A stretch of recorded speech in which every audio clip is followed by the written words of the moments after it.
అందరికీ నమస్కారం. ఇవాళ జరుగుతున్నటువంటి సంఘటనలను చూస్తే మాత్రం ప్రజాస్వామ్యం అయితే ఈ రాష్ట్రంలో లేదు. ఎప్పుడో చచ్చిపోయింది. చచ్చిపోయి కూడా 2 సంవత్సరాలు అవుతుంది. దట్టు రోజు రోజుకి ఎంత దిగజారిపోయేటువంటి రాజకీయం చేస్తున్నారు అని అంటే అట్లీస్ట్ మానవతా విలువలు కూడా కోల్పోతున్నారు. అలాంటి పరిస్థితుల్లో ఇవాళ సంఘటనలు జరుగుతుంటే వాటిని మన కళ్ళారా చూసి ఇంత ఘోరాతి ఘోరమైనటువంటి ప్రభుత్వంలో ఉన్నామా అని మాతో పాటు రాష్ట్రంలో ఉన్నటువంటి అటు మహిళలైతేమి, బిడ్డలైతేనేమి, తల్లులైతేనేమి అందరూ బాధపడుతున్నటువంటి పరిస్థితులు ఇవాళ చూస్తున్నాం. ఇప్పుడు హోంమంత్రి మన అనిత గారు మసిపూసి మారేడికాయ చేయడం అనేది ఆమెకి వెన్నతో పెట్టినటువంటి విద్య. ఎందుకు నేను ఈ మాట అంటున్నాను అని అంటే, ఏదైతే సాయి కృష్ణ హత్య విషయంలో అంటే ఆ లాక్ ఆఫ్ డెత్ జరిగినటువంటి విషయం కోసం ఈవిడ తప్పించుకోవడానికి చాలా తెలివిగా సీఏని సస్పెండ్ చేస్తున్నాము అని చెప్పి మాట్లాడుతున్నారు. సీఏని కాదు సస్పెండ్ చేయాల్సింది. ఒక లాకప్ డెత్ జరిగింది అని అంటే సీఏకి, సిపికి, తమరికి, మళ్ళీ మీ బాస్కి, వీళ్ళందరికీ తెలియకుండానే లాకప్లో ఒక మనిషి చనిపోయాడా?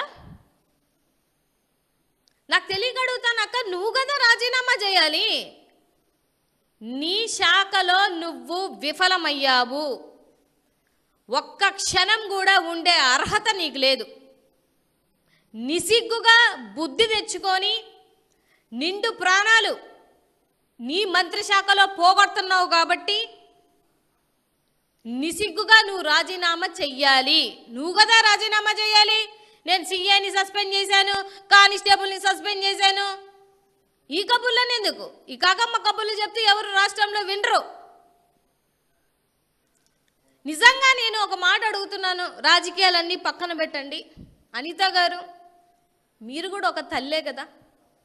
మీకు కూడా బిడ్డల్ని కోల్పోతే ఎంత బాధ ఉంటుంది, ఎంత క్షోభ ఉంటుంది. ఒక మహిళగా మీకు తెలీదా?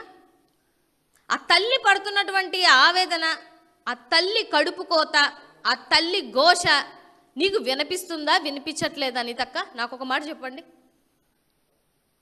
అంటే ఇదేదో వచ్చేసి ఏదో 4 కబుర్లు చెప్పేసి 4 మాటలు మాట్లాడేసేటువంటి సిచ్యువేషన్ కాదు ఇది. నిజంగా ఆవిడ వీడియోలు నువ్వు చూస్తున్నావా లేదో నాకు తెలియదు, కానీ ఆ తల్లి పడుతున్నటువంటి ఆవేదనకి ఎవడండి సమాధానం చెప్పగలుగుతారు? ఒక మాట చెప్పండి. అరే నా కొడుకునన్నా చూపించు, లేదనంటే ఆ బూడిదన్నీ ఇవ్వండి అని అడుగుతుంది అని అంటే అంతకన్నా సిగ్గుమాలిన ప్రభుత్వంలో ఉన్నారా మీరందరూ?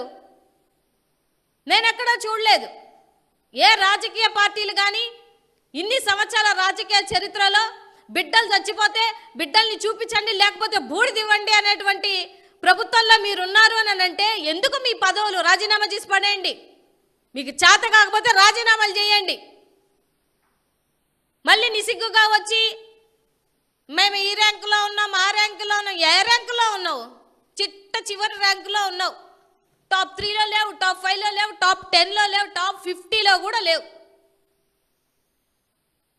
అంటే బ్రతుకులతోటి పేదోడి ప్రాణం ఎంత అలుసంటే ఇవాళ మీరు మాట్లాడుతున్నారు కేసులు ఉన్నాయి. ఏం కేసులు ఉన్నాయి? 2 కేసులు ఉన్నాయి ఆ బిడ్డ మీద. మీ పార్టీలో ఉన్నటువంటి ఎమ్మెల్యేల మీద కేసులు లేవా? చింతమనేని గారి మీద 94 కేసులు ఉన్నాయి. ఏం చేశారు? ఇప్పుడు ఆయన్ని లాకప్ డెత్ చేయగలుగుతారా? ఒక సర్వేలో దగ్గరగా 79% ఎమ్మెల్యేలు క్రిమినల్స్ అని తేల్చింది. ఏది? మీ కూటమి ప్రభుత్వంలో ఉన్నటువంటి ఎమ్మెల్యేలు, మంత్రులు. మరి మీరందరూ లాకప్ డెత్కి అర్హులేనా? అంటే పేదోడికి ఒక న్యాయం, డబ్బున్నోడికి ఒక న్యాయం.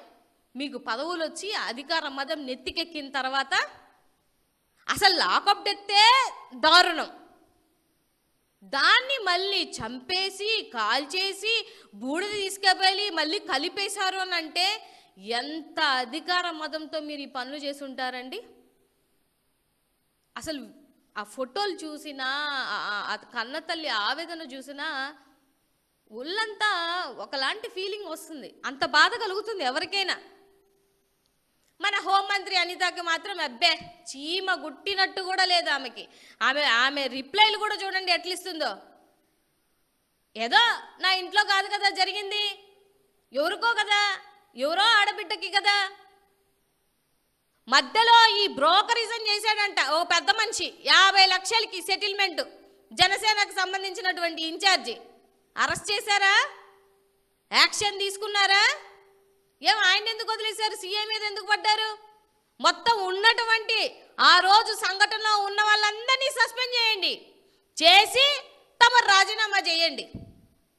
అప్పుడు జనాలు కాస్త కాకపోతే కాస్తైనా మిమ్మల్ని హర్షిస్తారు. సర్లే చేసిన తప్పుకైనా క్షమాపణ కోరుకుంటూ ఇలాగన్నా రాజీనామా చేసిందేనని. రాజకీయ చరిత్రలో నీలాగా దరిద్రంగా హోంశాఖలో చేసినటువంటి ఏ మహిళ లేడు, ఏ మంత్రి లేడు. ఇది మాత్రం నువ్వు చరిత్రలో నిలుపుకుంటావు. ఇంకోటి ఏంటి చెప్తుందంటే ఉక్కుపాదం మోపుతుందంట గంజాయి మీద. తమరు ఏ పాదం మోపుతున్నారో అందరికీ తెలుసు. వీళ్ళు మోపేటువంటి పాదాలు ఎటువంటి అంటే అమాయక యూత్ని ఏదో వాళ్ళు చిన్న కేసులలో వాటిలలో ఇరుక్కుంటారు.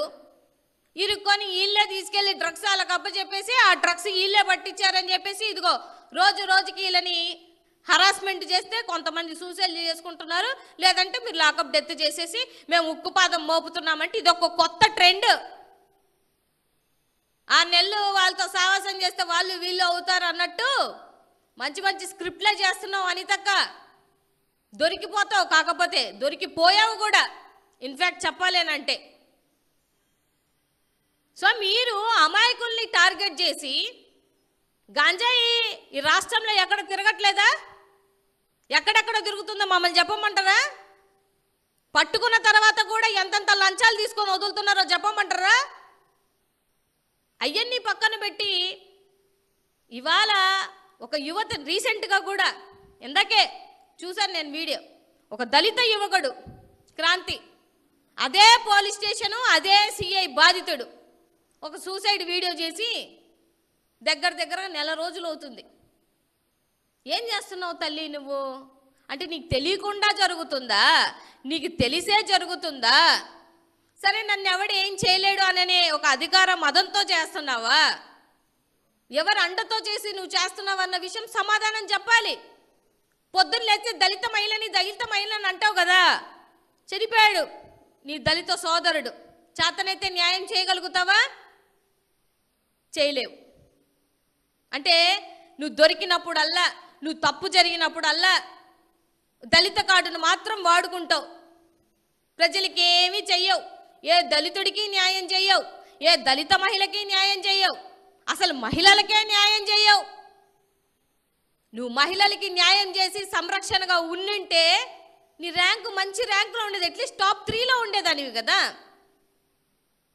అత్తునికి సంబంధించిన బిడ్డ విషయంలో కూడా 10 రోజుల తర్వాత సోషల్ మీడియాలో అందరినీ నీ ఏకి పడేస్తే నేను వెళ్ళేవంట. ఇది నీ పరిస్థితి. అంటే ఇంత దిగజారిపోవడానికి కారణం ఏంటి? నీ పదవి కాపాడుకోవడానికా? కేవలం నీ పదవి కాపాడుకోవడానికా? ఇలా చేస్తే శవాల మీద పేలాలు ఏరుకునే రకం అంటారు. ఇలా ఒక తల్లి క్షోభ పెట్టి ఒక బిడ్డను చంపేసి ఆ రక్తపు కూడు నువ్వు తిన్నా నీకు సహించదు, నిజంగా సహించదు. ఆ తల్లి ఘోష మీ కూటమి ప్రభుత్వానికి ఈ 3 సంవత్సరాలు డెఫినెట్గా దీనికి కర్మ అనేది అనుభవించక తప్పదు. ఆవిడ కన్నీటికి సమాధానం చెప్పాల్సినటువంటి బాధ్యత మీ మీద ఉంది. సో ఇవాళ తెలివిగా వచ్చేసి లేదు నేను సీఎంని సస్పెండ్ చేశాము అయిపోయింది విచారిస్తావు. ఏం విచారిస్తావు? ఏముంది విచారించడానికి? చంపేసి బూడిద చేసేసారు. ఇంకా విచారించేది ఏందమ్మా నువ్వు? నాకు తెలియక అడుగుతాను. మేము విచారించాలా? లేకపోతే ఏదైనా సపరేట్గా మంచి సిబిఐకి ఇవ్వాలి, లేకపోతే సిట్టింగ్ జడ్జికి ఇవ్వాలి. మీ చేతుల మీద ఉంటే ఎప్పుడో మాయం చేసేవాళ్ళు. ఆ ఫోటోలు, వీడియోలు, వాళ్ళ తల్లిదండ్రులు లేకపోతే వాళ్ళ మావయ్య వచ్చి మిమ్మల్ని నిలదీసి నిగ్గదీసి అడుగుతుంటే సమాధానాలు చెప్పలేక నెల రోజుల తర్వాత ఇప్పుడు సస్పెండ్ చేశారు. అంటే తెలివిగా యూటర్న్ చేయడాలు నీకు బాగా అలవాటు కాబట్టి, అన్యం పుణ్యం తెలిగిన వాళ్ళని అడ్డం పెట్టుకొని ఏమైనా చేస్తావు కాబట్టి, నిజంగా నేను రాజకీయాలకు పక్కన పెట్టి నేను నిజంగా అడుగుతున్నాను అనితక్క, నీకు తల్లి అనే ఒక హృదయం ఉంటే మాత్రం ఆ బిడ్డలకి న్యాయం చేయి. నాకైతే నమ్మకం లేదు, నువ్వు న్యాయం చేయలేవు, న్యాయం చేసే ఆలోచన కూడా నీకు లేదు. అందుకని నువ్వు రాజీనామా చేయి. నీ చేతిలో నీ ప్లేస్లో ఇంకొకరు ఎవరొకరు మంచి వాళ్ళు వస్తే వాళ్ళన్నా చేస్తారు కదా. అంటే రోజు రోజుకి అడ్డగోలుగా కేకులు అంటే ఎట్లా తెలుసా, ఒక బర్త్డే పార్టీకి కేక్ కట్ చేసిన వాళ్ళకి 3rd డిగ్రీ, కోడి కట్ చేసిన వాళ్ళకి 3rd డిగ్రీలు, మంచి పోస్టులు పెట్టిన వాళ్ళకి కూడా 3rd డిగ్రీలు. మీరు టార్గెట్లు చేసి నెలల తరబడి వాళ్ళని ఇబ్బంది పెట్టి గోళ్ళు పీకేసి వాళ్ళ మర్మాంగాల మీద దెబ్బలు కొట్టి 5 రోజులు 10 రోజులు 3 నెలల నుంచి వాళ్ళని హింస పెడితే చచ్చిపోక ఏం చేస్తారమ్మా? చచ్చిపోక ఏం చేస్తారు చెప్పు? చాతనైతే తీయండి. సాయి కృష్ణ స్టేషన్కి వచ్చిన రోజు నుంచి ఇప్పటి వరకు ఏం జరిగింది స్టేషన్లో? అన్ని సీసీ క్యామ్స్ ఉంటే మొన్న సీసీ క్యామ్స్ అన్ని బాగా చేయించాను అన్నావు కదా, ఆ సీసీ క్యామ్స్లో ఏమేమి ఉన్నాయో మొత్తం తీయించు. సిఐ, సిపి అలాగే నువ్వు మీ ముగ్గురు కాల్ షీట్లు ఏమేమి మాట్లాడుకున్నారో ఒకసారి బయటికి తీస్తే దొంగలు ఈజీగా తెలిసిపోతారు. సామాన్య ప్రజలు కూడా సలహాలు ఇస్తారు, అవన్నీ తీసుకోండి. ఎందుకంటే మీకు సలహాలు తీసుకోవడం ఇష్టం ఉండదు, పరిపాలన చేయడం చేత కాదు, ప్రశ్నిస్తే కోపాలు వస్తాయి. మరి మీ బాసు దీని మీద కన్ను ఎర్ర చేశారో, ఉరిమి చూశారో, కోప్పడ్డారో ఇంకా తెలియట్లేదు మాకు. సో ఇంత నిసిగ్గమైనటువంటి పరిపాలనలో ఉన్నారు కాబట్టి అమాయకులు, పేదలు వాళ్ళ జోలికి వెళ్ళి మీ పెత్తనం అంటే ఏదో జులుం చూపించినట్టు వాళ్ళ మీద జులుం చూపించడం అనేది అదేం పెద్ద చేతనైన పని కాదు. అనిత గారు, నీకు చేత కాదు. ఈ పదవిలో నువ్వు ఉండడానికి 1% కూడా అర్హురాలివి కాదు. ఏ బిడ్డలకి నువ్వు న్యాయం చేయలేవు, మహిళలకి రక్షణ ఇవ్వలేవు, చిన్న బిడ్డల్ని కాపాడలేవు, చిన్న బిడ్డలు రేపైనా నువ్వు వెళ్ళలేవు, ప్రశ్నించలేవు. గంటకి 4 అగత్యాలు జరుగుతున్నా కూడా ఒక్కసారి కాకపోతే ఒక్కసారి కూడా ప్రెస్ మీట్ పెట్టి ప్రశ్నించేటువంటి పాపన పోనటువంటి ఏకైక డమ్మీ హోంమంత్రి ఎవరు అని అంటే అది మీరే. సో ఇది ఇవాళ మేము చెప్తున్నటువంటి మాట కాదు, ఉన్నటువంటి 2 కోట్ల మంది మహిళలు మాట్లాడుతున్నటువంటి మాటలు.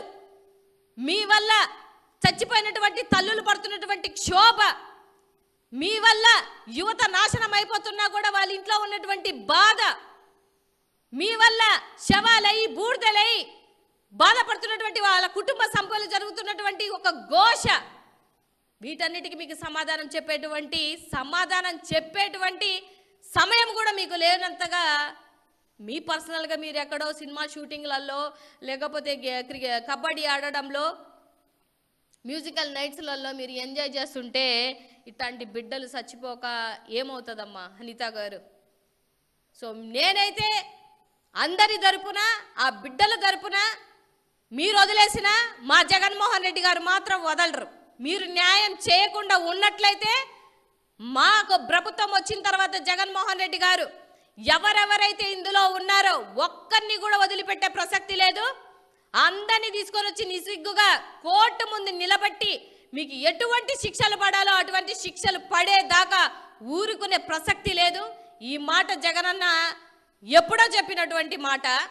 రోజు రోజుకి దిగజారిపోతున్నటువంటి మీ ల్యాండ్ ఆర్డర్ని త్వరలో కంట్రోల్కి తెచ్చేటువంటి బాధ్యత మేము తీసుకుంటాము. మీ చేతగాని పరిపాలనకి, మీ చేతగానిటువంటి పదవులకి, మీ పదవులు కాపాడుకోవడానికి మీరు చేస్తున్న చిల్లర పనులకి స్వస్తి చెప్పి ఎట్టి పరిస్థితుల్లో నువ్వు రాజీనామా చేయాలని నేనైతే కోరుకుంటున్నాను. రాజీనామా చేయడమే కాకుండా అనవసరంగా ఇలాంటి బిడ్డలు అంటే అనాథ బిడ్డలు అవ్వచ్చు, పేద బిడ్డలు అవ్వచ్చు, అన్నసరిగా వాళ్ళ ప్రాణాలు తీసినటువంటి ఆ కర్మ అయితే నీకు, నీ పార్టీకి, మీ కూటకి మాత్రం తప్పకుండా తగులుతుందనే విషయాన్ని గుర్తుపెట్టుకోమని ఈ సందర్భంగా తెలియజేస్తున్నాను.